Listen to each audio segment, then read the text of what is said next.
Assalamualaikum warahmatullahi wabarakatuh. Perkenalkan, nama saya Putri Afsyah dengan NIM 2030101072, di mana saya akan membacakan tentang materi yang A, yaitu konsep disiplin atau komitmen dan jenisnya. Baik, saya akan membahas dan membicarakan yang pertama, yaitu tentang pengertian disiplin. Baiklah, apa itu pengertian disiplin? Disiplin ini berasal dari kata Latin, yaitu discere, yang berarti belajar. Dari kata ini timbullah kata disiplina yang berarti pengajaran atau pelatihan. Namun, sekarang kata disiplin mengalami perkembangan makna dalam beberapa pengertian. Pengertian yang pertama, disiplin ini diartikan sebagai kepatuhan terhadap peraturan atau tunduk kepada pengawasan dan pengendalian. Pengertian yang kedua, disiplin sebagai latihan yang bertujuan untuk mengembangkan diri agar dapat berperilaku tertib. Sedangkan secara luas, disiplin ini dapat diartikan sebagai semacam pengaruh yang terencana untuk membantu anak agar mampu menghadapi tuntunan lingkungannya. Disiplin itu tumbuh dari kebutuhan untuk menjaga keseimbangan antara kecenderungan dan keinginan individu untuk berbuat sesuai dan peraturan yang berlaku terhadap dirinya dan lingkungan tempat ia hidup. Disiplin adalah salah satu faktor untuk meraih keberhasilan. Satu komitmen yang perlu diperhatikan adalah anak yang tumbuh dan dibesarkan dalam suasana yang kurang disiplin akan berkembang menjadi pribadi yang kurang atau tidak disiplin dalam perilaku kehidupannya.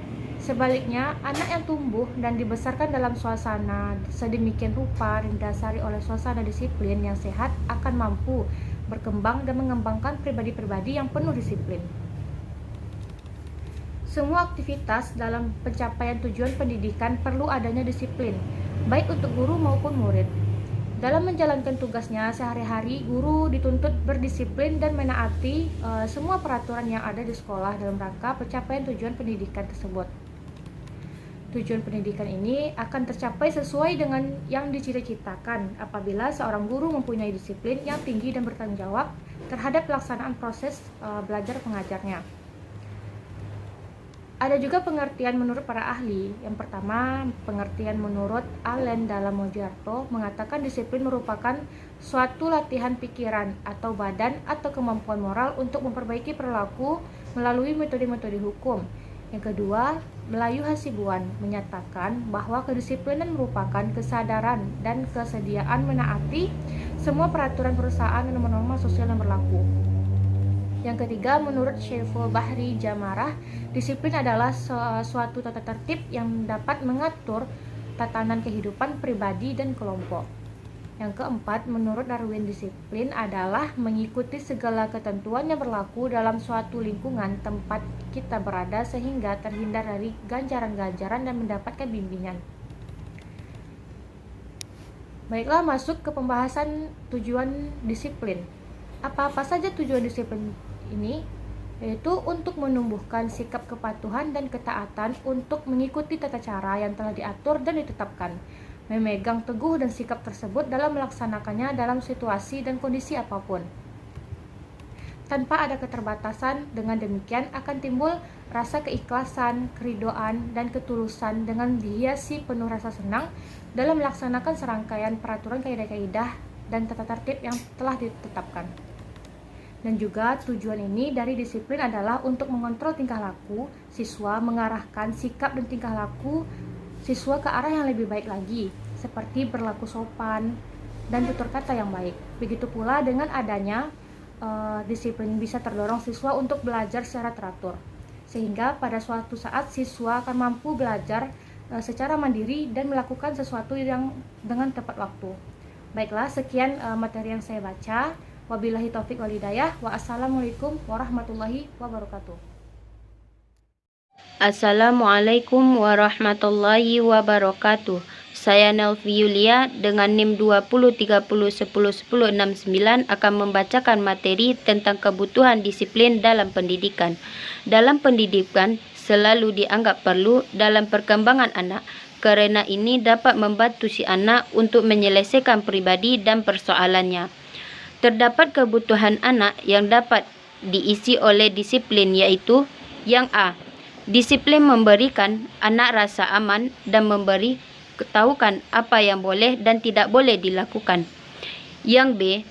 dapat membantu anak menghindari perasaan bersalah dan rasa malu akibat perilaku yang salah, karena dengan perasaan ini dapat mengakibatkan rasa tidak aman bagi si anak.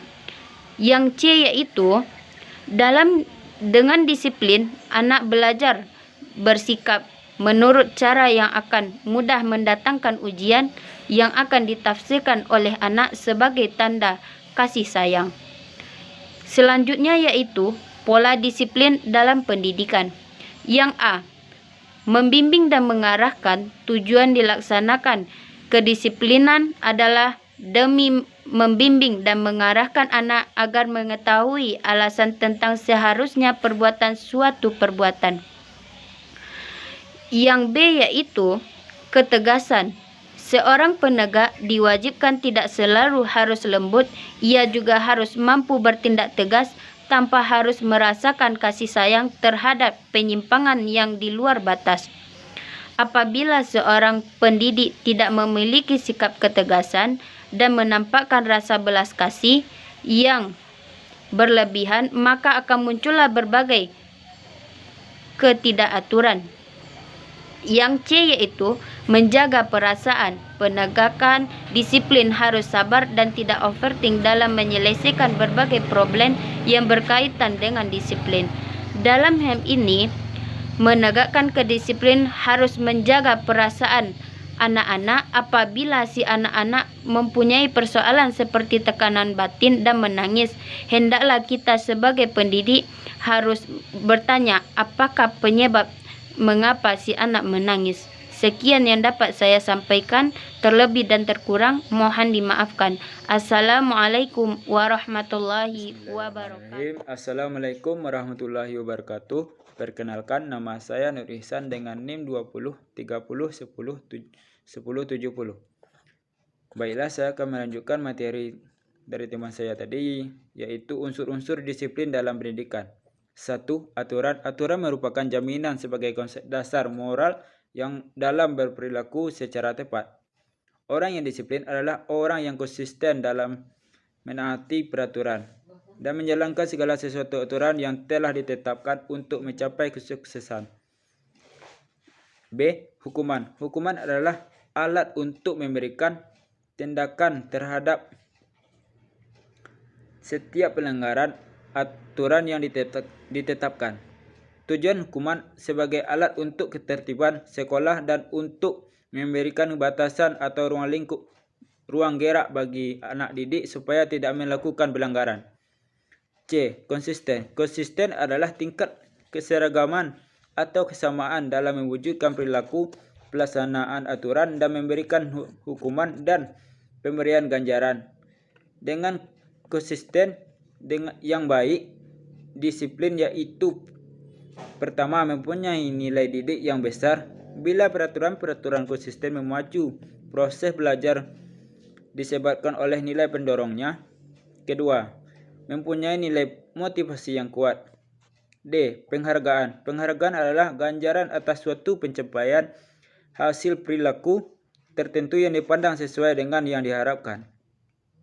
Penghargaan mempunyai 3 peranan penting dalam mengajar anak berperilaku sesuai dengan cara yang direstui oleh masyarakat. Pertama, penghargaan mempunyai nilai didik untuk memperkenalkan mana perilaku yang baik dan mana perilaku yang kurang baik sesuai dengan ketentuan. Kedua, sebagai motivasi untuk mengulang perilaku yang diharapkan. Ketiga, penghargaan berfungsi untuk memperkuat perilaku yang disetujui secara sosial. Hanya itulah materi dari saya. Selanjutnya akan dilanjutkan oleh teman saya. Assalamualaikum warahmatullahi wabarakatuh. Baik, saya akan melanjutkan materi dari rekan saya tadi, yaitu mendesain peraturan bidang studi atau learning contract. Pengertian kontrak. Kontrak atau perjanjian adalah suatu peristiwa di mana seorang berjanji kepada seseorang yang lain atau di mana dua orang itu saling berjanji untuk melaksanakan suatu hal. Bentuk perjanjian itu berupa suatu rangkaian perkataan yang mengandung janji-janji atau kesanggupan yang diucapkan atau ditulis. Menurut menurut J. Satrio, perjanjian dapat mempunyai dua arti, yaitu yang pertama, arti luas. Suatu perjanjian berarti setiap perjanjian yang menimbulkan akibat hukum sebagai yang dikehendaki oleh para pihak. Yang kedua, arti sempit. Perjanjian berarti hanya ditunjukkan kepada hubungan-hubungan hukum dalam lapangan hukum kekayaan saja. Selanjutnya itu jenis-jenis kontrak. Yang pertama, kontrak menurut namanya dibedakan menjadi dua. Yang pertama, kontrak bernama adalah kontrak jual beli, tukar, sewa menyewa, persekutuan, perdata, hibah, penitipan barang, pinjam meminjam, penanggungan hutang, perdamaian. Yang kedua, kontrak tidak ternama. Yang dimaksud ke dalam kontrak ini adalah leasing, beli sewa. Yang selanjutnya itu kontrak menurut bentuknya dibedakan juga menjadi dua. Yang pertama, kontrak lisan adalah kontrak yang dibuat secara lisan tanpa dituangkan ke dalam tulisan. Yang kedua, kontrak tertulis adalah kontrak yang dituangkan ke dalam tulisan. Baik, Assalamualaikum Sekian, warahmatullahi terima wabarakatuh. Baiklah, saya Pierre Renquist akan menjelaskan poin yang C, yaitu mendesain display learning contract. 1. Pengertian learning contract. Kontrak belajar atau learning contract adalah salah satu metode yang dikembangkan guru untuk mengidentifikasi berbagai kebutuhan siswa dalam pembelajaran dan aktivitas-aktivitas yang hendak dikerjakan siswa untuk memenuhi kebutuhan tersebut. Kontrak belajar adalah belajar yang timbul dari keinginan sendiri acap lebih mendalam dan lebih permanen ketimbang belajar yang diarahkan oleh guru. Namun demikian, Anda harus lebih memastikan bahwa kesetujuan terhadap apa dan bagaimana sesuatu akan dipelajari haruslah jelas. Salah satu cara untuk mewujudkan hal ini adalah dengan kontrak belajar. Kontrak belajar adalah salah satu metode yang dikembangkan oleh guru untuk mengidentifikasi berbagai kebutuhan siswa untuk memenuhi kebutuhan tersebut. Belajar mandiri seiring lebih mendalam dan lebih permanen pengaruhnya. Tetapi harus yakin bahwa ada kesempatan yang jelas tentang apa dan bagaimana sesuatu akan dipelajari. Salah satu caranya adalah dengan learning contract ini. Kemudian 2. Keunggulan dan kelemahan learning contract. 1. Keunggulan metode learning contract adalah dapat meningkatkan prestasi belajar siswa, memberikan cara belajar baru bagi siswa, meningkatkan keaktifan siswa dalam belajar, serta mengetahui karakteristik belajar siswa. Kemudian yang kedua, kelemahannya dalam proses belajar untuk melihat hasil belajar anak didik membutuhkan waktu yang cukup lama. Juga peran guru yang paling utama untuk mengarahkan siswa agar lebih aktif dan potensi pada siswa bisa terlihat. Baiklah, mungkin hanya itu penyampaian dari saya. Saya akhiri. Wassalamualaikum warahmatullahi wabarakatuh.